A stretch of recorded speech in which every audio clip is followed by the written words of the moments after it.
আমি এরকম ভাবে চলি এ কারণেই, বাবারে আমার কোনো কর্ম নাই, কর্মের ধান্দায় ঘুরি, কেউ কর্ম দেয় না, অর্থহীন অবস্থায় ঘুরি, যা কিছু পকেটে থাকে লোকে নিয়ে যায়।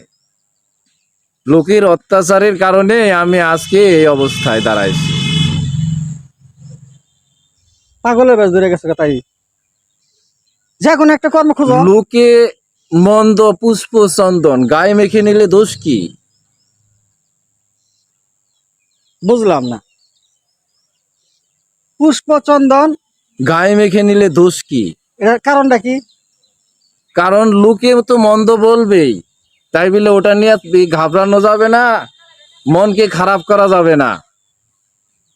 প্রফুল্ল ভাষায় চলতে হবে, মনকে খোলা রাখতে হবে, মানব সমাজে ভালোভাবে মিশতে হবে, ভালো আচরণ করতে হবে, ভালোভাবে চলাফেরা করতে হবে। যতই চেষ্টা করি মানুষ আমাকে ভালো থাকতে দেয় না, মানুষের অত্যাচারের কারণে আজকে আমার জীবনের এই দশা।